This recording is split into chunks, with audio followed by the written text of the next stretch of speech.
At one point, I think it was Jim Nance that said something. It wasn't after Rory McIlroy won and set a career Grand Slam, but it was earlier than that where he's. It was typical Jim Nance, where, and he practiced it, where he said something like, "Rory's path to glory." So, I thought it was pretty good. Hello, friends. Rory McIlroy. That was the best of the weekend for me. We'll get into the Rays and the Lightning, who had interesting weekends of their own. I actually covered a game. I covered a game on Friday night. That's true. You did. How was Steinbrenner? At the Beer Stein. I'll tell you all about it. I will say this: on my way out of the building, and I was told to leave early. It turns out, maybe the hardest rainstorm I've ever seen. And as you know, Steve, we park across the street at Raymond James Stadium. Yes. Yeah, I was I was a drowned little rat by the time I got to my car. Yeah, I left Amalie Arena, and it was starting to rain a little bit. Uh-huh. And I was like, oh, I didn't bring an umbrella or anything, but it was just kind of sprinkling a little bit. And then I kind of got under the overhang of the parking garage, and by the time I got to my car, it was pouring. Oh my God! But luckily, I was in the garage, so I missed. I didn't get nailed. Yeah, one of the hardest rain, and I've been here forever. One of the hardest rains I think I've seen. I mean, it was one of those where you just like, wait, I can't see with the wipers. What's going on here? But yeah, it was bad. But the Rays did win that game, and they wound up winning the series against the Braves. So we'll get into that and the big fascination with Joe Boyle, my new favorite pitcher that I think I've seen in quite a while. But let's start with Rory, because this was a wild ride, man. This is he took us on quite the adventure, and I thought it was interesting because he slept on the lead, and he had a 2-stroke lead, and then that evaporated within the first hole when he goes double bogey on number 1. And I think at that point, everybody and their grandmother like, yep, here we go. Same old Rory. Yeah, same old Rory. We can't, he can't get out off the first tee. And it would have been, kind of on brand for him to kind of collapse right there and whatnot. But credit him with he said after the golf match, he said that in a weird way, it almost settled him down. You know what I mean? Like, I don't know. I think if you go out there and you sleep on the lead, and everybody's sort of predicting you to fold like a wallet, and then on the first hole you go double bogey, it's kind of like, okay, like, I've got 17 holes to straighten this out. That's the worst that can happen to me. Let's go. And I think in a strange way, but his 4-shot lead was gone in 3 holes, and and then the worst of it, he made some unbelievable shots throughout the day, obviously, but the worst of it was, when Justin Rose is in the clubhouse, they're tied, and he has a 5-foot putt on the final hole regulation to win the whole thing. Right there, it is 5 feet, may have been about 4.5 feet, but 5 feet, let's say, and that's what you practice, right? That's your whole life is, okay, here I am. I got a 4 or 5 footer to win the Masters, or if you're him, to win the Grand Slam. How many times on some range, including that day, was he thinking, I'm on the 18th and I just got to hold this putt? Well, he didn't. I mean, and it wasn't even close, and that forced the extra hole. Now it turns out he was clutch. He was hitting his irons unbelievable all day, and he did so again when they went back and played 18. Rose hit it pretty close, within, I don't know, 6 feet or so. And then McIlroy stepped up on his second shot, and he hit it within 3, and then he ends up, Rose misses his putt. He makes it from 3 feet. And I thought, there is it's sort of corny. Like, if you're a sports fan, you kind of know these things can happen, right? But then when you see history made, and when you see a guy who's been pursuing this now, I think this was his 17th Masters tournament, and he's never won a green jacket. But not only that, what came with it was a career Grand Slam. Only the 6th player to do it? That's correct. And 25 years since the last one? First one since Tiger Woods in 2000. So, I mean, you're watching something, and everybody's kind of rooting to be a part of something that's not happened in their lifetimes in some cases. And then when you see it and the moment is better than what you envisioned, and for him, it had to be better than his dreams, which I'm sure he's, obviously dreamt about this forever. That's what sports about to me. You know what I mean? It's like, it's just the moment. And credit CBS Jim Nance, who was a pro, to just letting that happen. Right at that point, he didn't throw out any, Roy's path to glory or anything, but you just kind of, and McIlroy's reaction was so authentic and so completely raw in terms of his emotion. I mean, he was sobbing, as he fell to his knees there, and that's what sports is about, right? Like that's, and when you look at it from the, from that level, right, which none of us, at least anyone that I know, can play golf that way, right? Even the best players I know, and to see somebody at the top of their craft, grinding away, trying to pursue something that only four other humans have done, and then he accomplishes it. Like it's rare air, man. It's like it's really cool to see. And so I thought that the whole, just the emotions and him allowing himself to feel that and be vulnerable in front of everybody. You know what I mean? It had been 11 years since he won his last major, right? So he's carried that, trying to get the final leg of a Grand Slam now. Um, and, it was 14 years since he wasted a 4-shot lead with an 80 on the final day of the Masters as a 21-year-old. So he'd been trying to get back there really to that moment since he was 21 years old. So, for him to kind of blow it on 18 and have to go back and play a playoff hole, best rows with the approach, and then still get it done. Because look, I don't think many people, I don't know who really was thinking after McIlroy misses from 5 feet or less on 18 that he's going to win the playoff. I just don't think anybody believed that, but he did, and it was really cool, man. It was good TV. It was good, obviously I think it took up most of my Sunday. But seeing him in Butler Cabin, and Scotty Scheffler puts on the green jacket and all of that, and then the trophy presentation on 18, um, just neat, man. And his daughter Poppy was there, and um, and he told her, I guess he told her, never give up on your dreams. Never ever give up on your dreams, and that's a great message. It was great TV. It was great sports. It was my favorite of the weekend. I watched every hole, and it was just fun.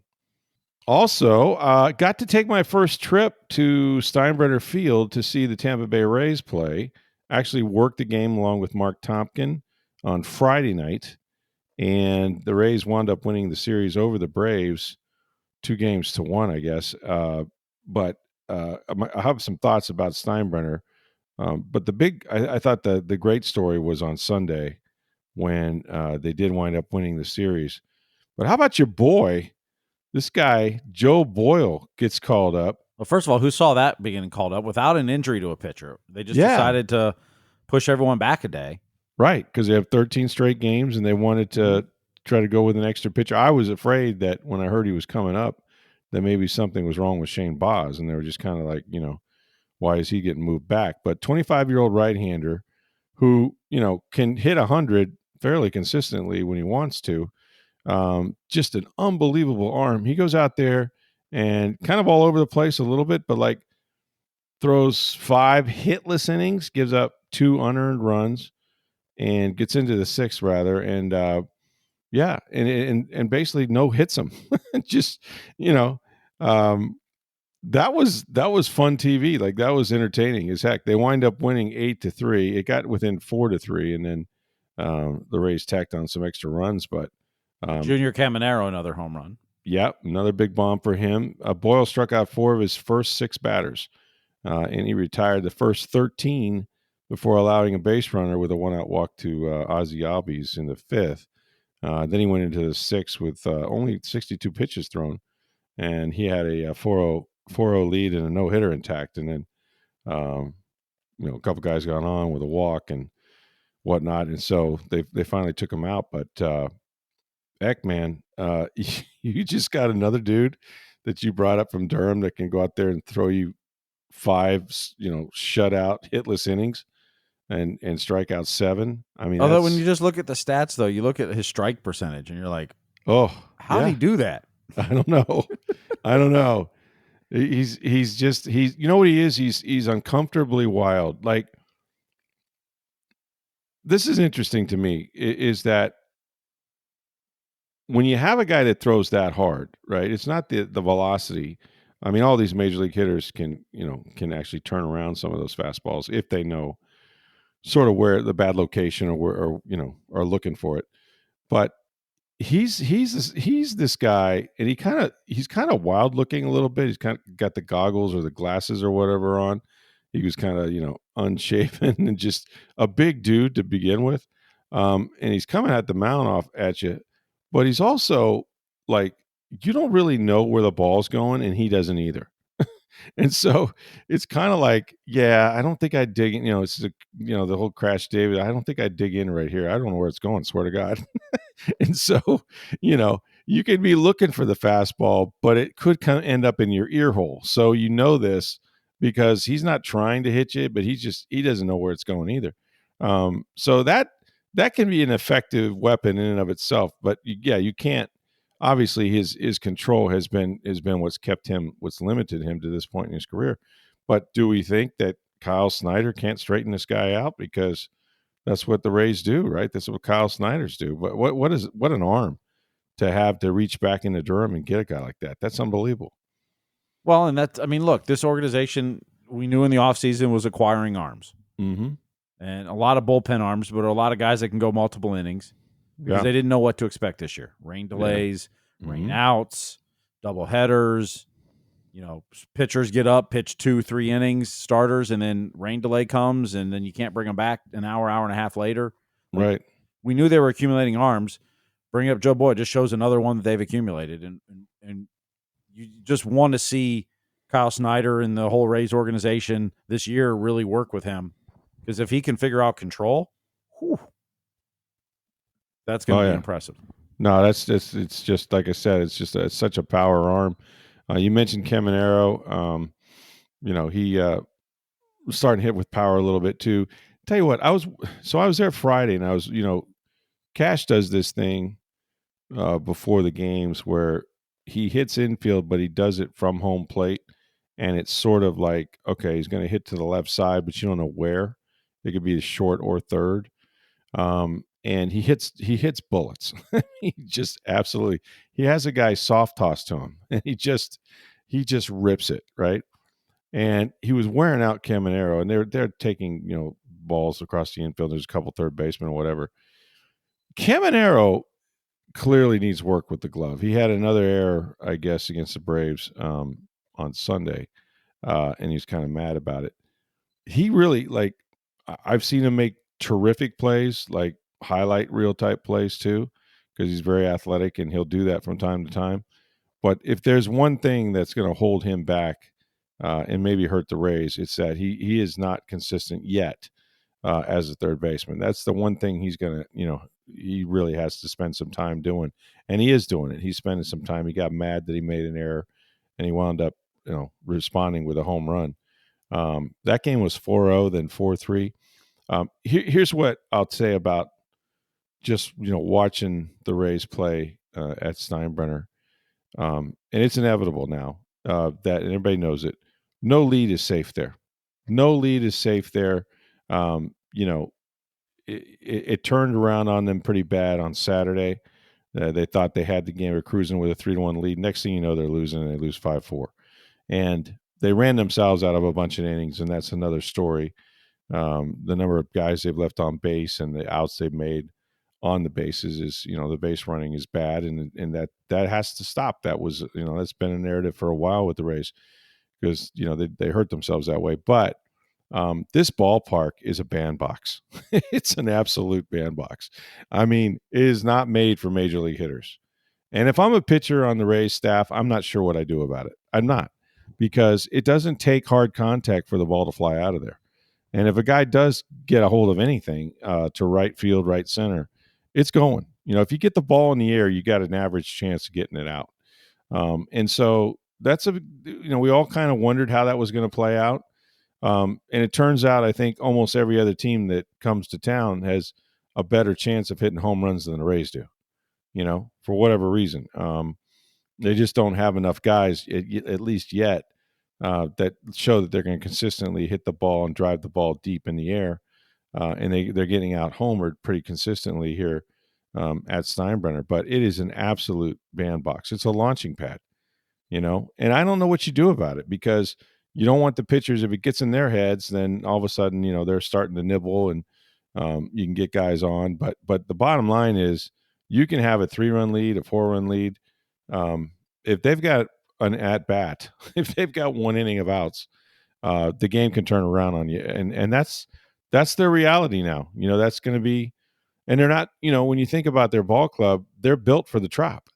They're built to have speed in the outfield, a much bigger yard, pitch to contact, but try to, keep the ball within the confines of Tropicana, which is, far more difficult to hit a home run there than it is at Steinbrenner. But you can't change your staff now. There's really nothing you can do except try to pitch better, or try to, stay in favorable counts anyway, so guys can't, get up there and launch. But man, when you see it in person, the ball goes in the air, and you're like, yeah, that's oh my God.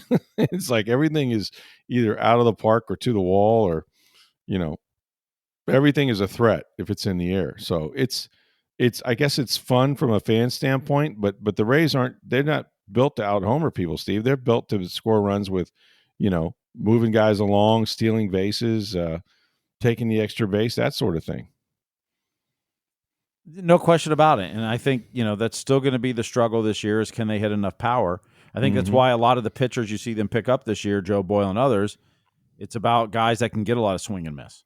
Right. And it's kind of going back to that, when they had a stable of 98ers. A couple years ago when, when they got in the, I don't want to say bean war with the Yankees, but yeah, the power arms, but when they had those power arms, they've kind of gone back to that, because they know they need some swing and miss. That's right. You don't need a ton of power at Steinbrenner Field. That's right. To get home runs. So I think you saw the Rays adapt some over the offseason. Yep. Whether if they have enough pitching, we'll see. And then, can their hitters respond and start hitting more home runs more than they have in the past? And that's going to be a big key. Yeah. Now, it hasn't bothered, to this point, like, it hasn't bothered Drew Rasmussen, who's gone 5 innings, and has pitched lights out, and they're going to try to stretch him now, a little bit more as the season goes on. They're just being very careful. He's had 3 elbow surgeries, but so you can go out there and shut teams down. Obviously, it happened again, on Sunday. It's more about the bullpen that, when these guys come in, you're right, the power arms, hopefully they get some strikeout stuff. But they gave up, that game on Saturday should have been won, and they gave up some home runs there late in the game, and it got away from them. But it's just something that is going to happen this year, and the way the Rays lineup is constructed, they're not going to get the ball. I mean, when Josh Lowe comes back, maybe, you hope Brandon Lau hits a few, and Caminero certainly is capable of it, and hit a couple against the Braves this weekend. If he gets going, then he can carry a little bit. But yeah, it's just something to watch, because it's a story. And I think it's a little bit in the Rays' head somewhat, but now they know how they have to play. Like, you have to keep your foot on the gas. You have to try to keep scoring runs, even if you think you have a comfortable lead, 4-1, 4-0. Going into the last couple innings, it's really not enough. And so they're going to have to find ways to do that. When I was out there Friday, I thought it was interesting. I kind of fell into an easy story, because Danny Jensen, who started the season 1 for 27. I mean, it's one thing, at some point in the season, if it was, say, June or July or even August, and you have a streak where you go 1 for 27, okay. Slumps are, as common as the cold, right? In Major League Baseball. I mean, if you're going to get 500 at bats or thereabouts, you're going to have those slumps, and sometimes it has nothing to do with how you're hitting. I mean, these are Major League fielders, and you could hit 5 or 6 balls on the screws, and if they're all caught, Next thing you know, you're 0 for 4, 0 for 5, and that can continue. So he started the season 1 for 27, and the reason they got Jansen is because they've had their share of light hitting catchers, and Jansen first and foremost is a really outstanding catcher. He blocks the ball as well as anybody. He can certainly throw guys out. He handles his pitching staff terrifically, at least the first time or two through.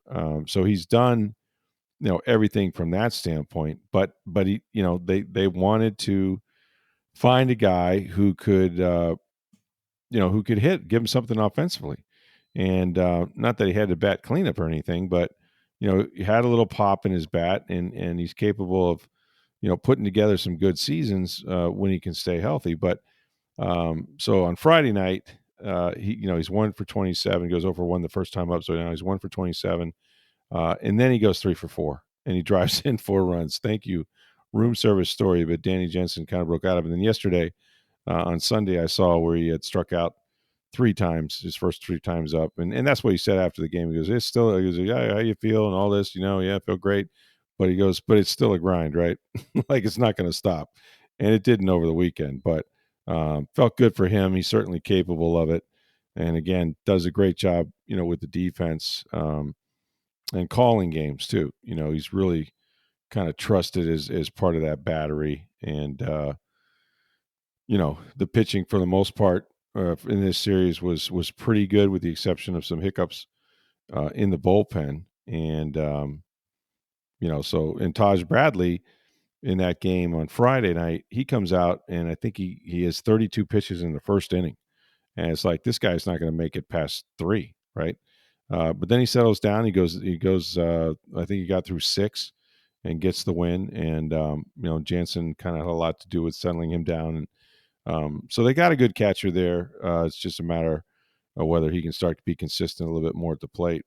But yeah, I like, what was fun about the venue, Steve, at Steinbrenner is it's so intimate in the sense that, there's only 10,000 fans or so, and they've had a quote unquote sellout every game. But like you're on top of the players in that there's really no second level, so to speak. I mean, it does go 2 floors, but there's not a bad seat. Like if you gave me what you think is the worst seat in that house, I got better tickets than I usually had to the Trop.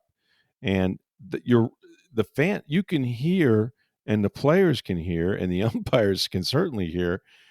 You can hear the fans and what they're saying from the stands, from the seats. Like they're on top of you. It's loud. But there's not this like buzz of 20,000 people. And so if one guy wants to be Johnny Heckler from behind the Rays dugout, you hear every word. Like you can see you can like look down. There's that dude right there in the in the Rays shirt or whatever. But I kind of like that, man. I kind of dig that. There's a real interpersonal exchange going on during these games, man. It's kind of cool. Yeah, I mean, if you're buying a ticket there, and I haven't sat in the seats yet, I have been there in the press. No, I haven't either. Games, but although I actually have been to some Tarpons games there, so I've been to the stadium for games. But yeah, like you're close. It's a great, every ticket in there is going to be close to the field, and you feel like you're on top of it. Much different than major league ballparks, where you've got seats in the third deck and in the outfield or whatever. Like you feel far away. In this stadium, it's great. And yes, the players can hear, everyone can hear, and the fact that every game's been a sellout has been fantastic. It's great. It's only 10,000 seats, but the fact it is, it feels more than 10,000 because it's a full house. When you look around, everything's full, and so it looks more than 10. And it's been great so far. I just need the Rays to keep winning series. I mean, they won the one this weekend. They need to keep going. Now they get the AL East. Yeah, now they got the Red Sox and then the Yankees. So those are important series, obviously, for the division. And just that, when you're going to play this many games in a row at home, 13, as they're going through this streak, that just means that when we get to August, September, it's going to flip, and you're going to have some really long road trips. And so, you're going to have to make some hay right now and win some series, so that when you get into those dog days and you're not playing, good news is you won't be playing in the 95-degree heat. The bad news is you're going to have a lot of long road trips.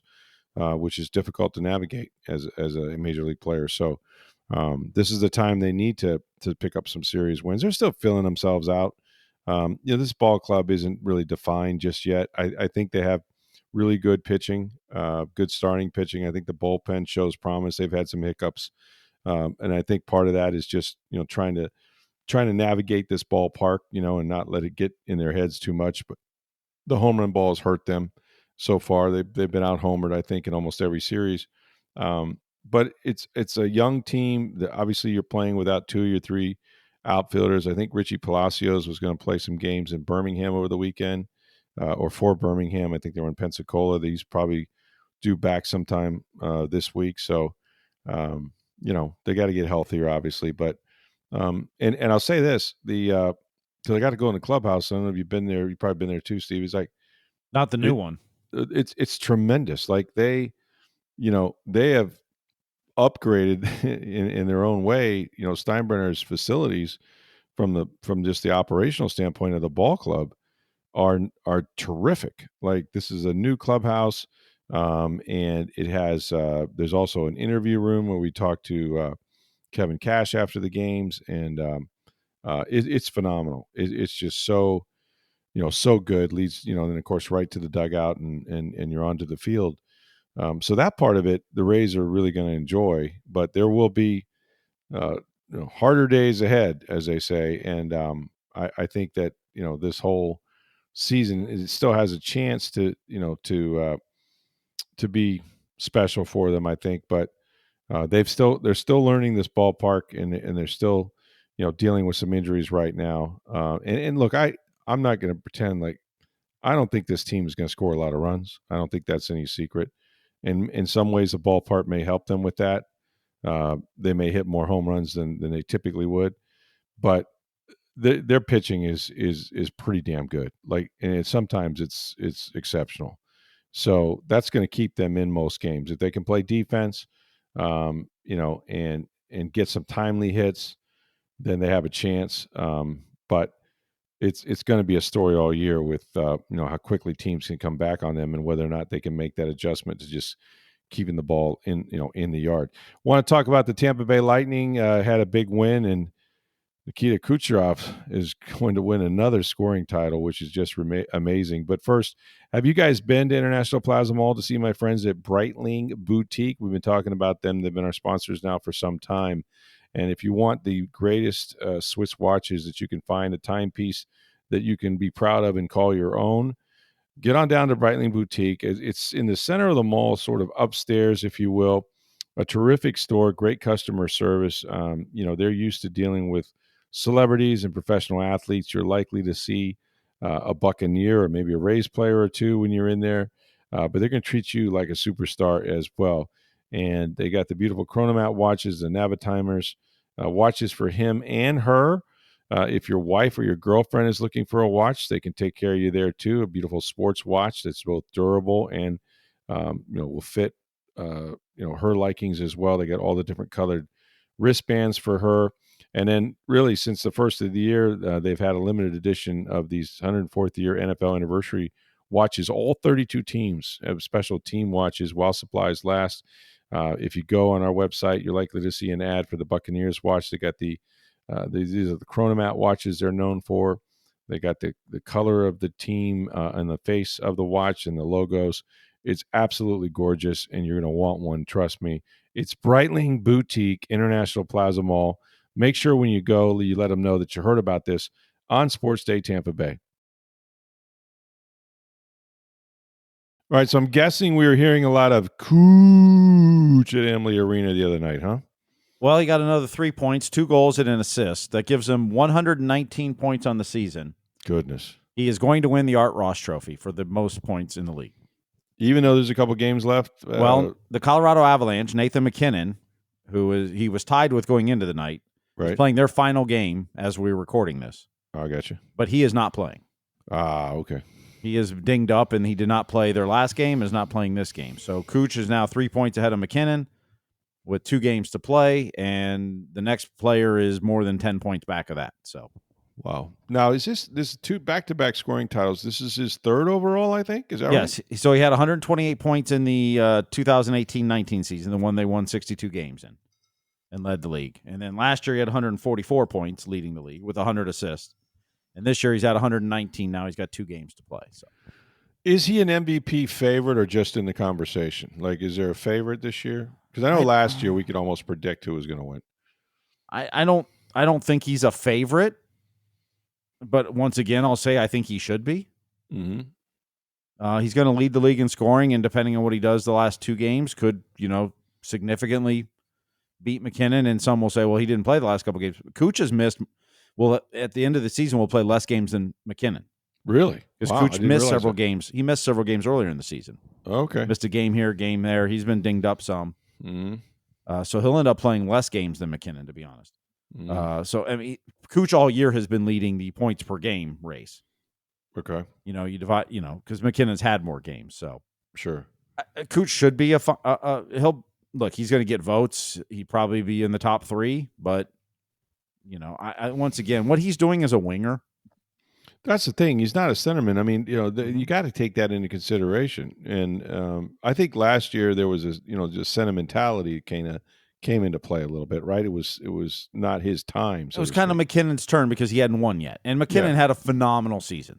Like I said, there was 4 candidates last year that any other year you could have said they would have won the MVP. I don't think anyone would argue with any of them last year. Austin Matthews had 69 goals. That hadn't been done in a long time. And had he gotten 70 in Tampa Bay, maybe he's the MVP. Mm-hmm. The final game, he couldn't get to number 70. Connor McDavid had 100 assists and was one of the leading scorers. Nathan McKinnon was right there in the scoring race till the end. Kuch ended up passing him, but Colorado had a phenomenal season. Right. And he's, leads them as a center. And then Kuch had 100 assists, the first time ever a winger's done that. And there was 4 candidates last year that any one of them you could have said could have been MVP. It's not like when I said I think Kuch deserves MVP, it's not like I don't think McKinnon didn't have a phenomenal season. And like I said, any other year he probably did. But what Kuch did as a winger, right? When you can sit there and start saying first time ever, things, like you got to take notice of that. And Kuch was a finalist. He finished runner up in it, but to me, he should have been the MVP. He should be again this year as well. And if the Lightning can take first place in the division, which is still possible, they have to win both of the last 2 games. They need Toronto to lose both games in regulation that they have left. Mm-hmm. But if they win their division, that could change things too. John Cooper was upset with them the other night. And tell me why. Did he feel like that when they really needed it most, they weren't playing their best hockey, or that they still had something to play for and just weren't getting it done? Or look, they didn't play very well defensively. Mm-hmm. And we've seen this. Dallas is one of the best teams in the league. They've just lost 5 in a row. And Florida went through a 5-game losing streak recently. And you see a lot of these teams, they're human. You can sit there and say all you want, that there's still things to play for and home ice and this. Once you get that X next to your name, they know they're in the playoffs. Yeah, you're in the playoffs, and you let up a little bit. You cut corners. I don't know if it's cutting corners, but foot off the gas. But everything's not critical, right? Not the same sense of urgency. Exactly. Yeah. And sometimes you're playing teams that have that sense of urgency, that have nothing. They're trying to get in. They're trying to get in. Yeah. But I think, look, this season's a grind. We all know how hard hockey is, like how physical and demanding. Oh my God, yeah. And you get to the end, and you got 2 weeks till the playoffs start, and you got that X by your name, and we know the Lightning don't care where they're seated. I think Coach Cooper would tell you they definitely want home ice, and the players will tell you that too. But they know what's coming up, and hopefully for a 2-month grind coming up. Yeah. And so, do you exhale a little bit? Yeah, it's human nature. Yeah. Braden Coburn was on the radio this evening with us, and he brought up a point too. He says, "Look, you get that X by your team name, and you're in the playoffs. Mm-hmm. Do you get a little selfish? Do you start looking at the other goalie and going, what's my stats going to look like at the end of the year? And, that's on my back of my hockey card or online for the rest of my career, rest of my life, that this is what I did this season. Like, you start trying a little too hard to score, trying a little too hard to set up other players and maybe not pay attention so much defensively. There's a little human nature in there. Mm-hmm. He says, yeah. He goes, players don't want to admit it, but yeah. You know, do you think Cooch hasn't been, he didn't get a point last game. Do you think he's been trying to win the Art Ross? Of course he wants to. You saw his face after the first goal. It was like relief. Yeah. Because they knew McKinnon wasn't playing tonight, so he's won the Art Ross trophy. He wrapped it up, yeah. Yeah, that was relief on his face. Yeah. He's been trying to do it. He wants to win that. Sure. But we didn't come this far just to come this far, right? Yeah, exactly. Mm-hmm. That is there some of that, I don't want to say selfishness because it's not that. There's other things to play for besides just the wins. You're Right. focused on a plethora of things because you're running out of games. But yeah, you're like, hey man, I need to get one more goal to get 40 or 30 20 or career high in this, or or maybe there's some bonus money. I don't know. Or hey, my teammates, this happens too. And Kobe talked about this. Hey, my teammates won goal from this thing. We're all trying to feed him instead of taking a shot when you shoot. Yeah. There's a little bit of that too. Mm-hmm. And it's just human nature. It's not you're not playing well or not trying. It's just at the beginning of the season, every hockey player talks about it. The goal is to make the playoffs. Because in the NHL, it doesn't matter where you're seated. Yeah. It doesn't matter where you're playing. Just get in, and it's a grind. There's a lot of luck with health and anyway. everything else. Yeah, exactly. But just get there. And so when you get there, do you exhale a little bit? Sure. Mm-hmm. I know I would. Right. And not intentionally. No, it's just human nature. Yeah. It's not necessarily cutting corners or whatever else, but you're in the game and you gave up a bad play. Did it really hurt you that bad? Yeah, it did, but we're okay. We're in the playoffs. Right. You probably do this in all sports too. Football, you don't see it as much because there's so few games. The NBA, I don't follow the NBA that closely. I mean, I'll watch a little bit here and there, but I'm sure it's the same. I'm sure they do the same thing. Yeah, in football, it's usually the bad teams towards the end of the year will be making business decisions because you know you're not going anywhere, and you're basically trying to get out of the season healthy because chances are you might have a coach that's going to get fired or something's going to happen, and even though you don't want bad tape because the new guy is going to come in and watch the last game first to see who still gave a damn. But you also don't want to stick your face in the fan and get hurt and end up with an off-season surgery. So you see that a lot. Yeah, football, you either have business decisions or guys going almost too hard because they're trying to play for a new contract and a new coach, or tape, etc. That's right. Sure.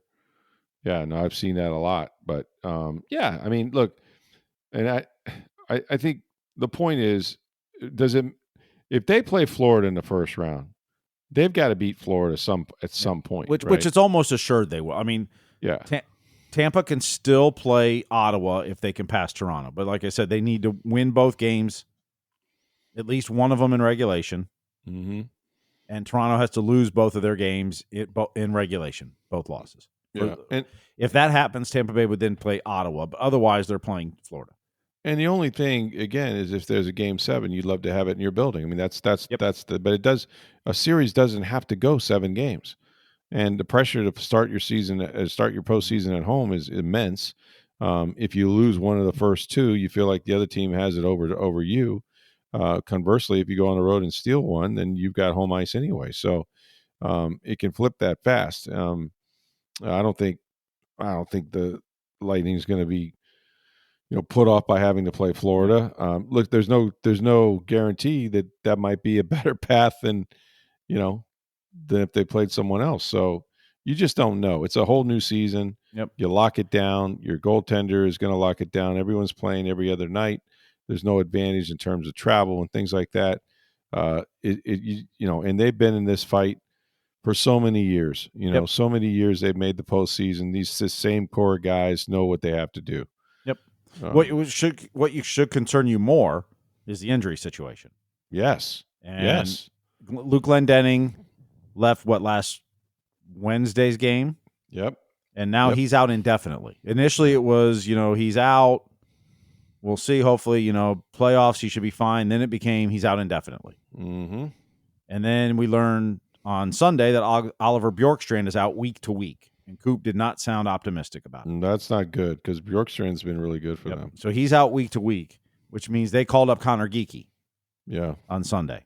And that only gave them 11 forwards because Cam Atkinson had to go back down to Syracuse to call him up. Right. And so Ngiki scored a goal, which he looked really good. And he had been lighting up the AHL since he got sent down. He had 11 goals in 20 games at Syracuse. Playing very well. And you could see that confidence on the ice against Buffalo Sunday night. But not having Glendening for faceoffs and Oliver Bjorkstrand, that's what should worry you more than – and Darren Radish left Sunday's game. He didn't play the last 6 minutes of the second period, wasn't out there for the third. No update after the game. Yeah. The injury situation is what should be concerning. Yeah. Not necessarily how they're playing right now and who they're playing. Right. It's who's going to be available to play game one, whether it's Saturday or Sunday or Monday. And if you enter the postseason beat up, I assure you're not going to get healthier as it goes longer, because you're going to sustain injuries during those playoffs. It's just so physical and there's so many games and you're playing every other night and it's a grind. I mean, it's the hardest championship to win, and these guys have managed to do it, and I'm looking forward to them trying to do it again. I mean, I really am excited about the postseason in hockey. I don't think there's anything like it. So we've got a lot going on, man. We got the NFL draft is coming up here in a few days. That will be here before you know it. I wrote a story in the Tampa Bay Times on TampaBay.com about last year's draft class, which I think was maybe Jason Light's one of his best, if not his best. Obviously, he's had drafts where he got Tristan Wirfs and Antoine Winfield Jr. in the same draft, and go back having drafted Mike Evans and Chris Godwin, the two best receivers ever, not in the same draft, but they've had good drafts in the past. But this last year was really, really special when you think of being able to get a Bucky Irving in the fourth round, for God's sakes, and a Jalen McMillan. And if they can duplicate anything close to that, and I think it starts with that first pick at number 19. If you get that right, it seems to flow. After that, no John Spytek. He's with the Raiders now. So some changes going on, but also some consistency in the front office. So check it out. Tampa Bay Times and on TampaBay.com. Also, get down to International Plaza. Go see our friends at Breitling Boutique. They're going to take care of you. They got men's and women's watches, the Navitimers, the Chronomats, sports watches for your wife or your girlfriend. Make sure you let them know that you heard about it on Sports Day Tampa Bay, and I assure you, you will walk out of there with the greatest Swiss watch timepiece you can ever imagine. The Breitling Company, of course, has been in business for over 140-something years, and they've been at International Plaza for more than 5. So it's Breitling Boutique, and we appreciate you guys checking them out. All right, thanks for listening. For Steve Versnick, I'm Rick Stroud of the Tampa Bay Times. Have a great day, everybody.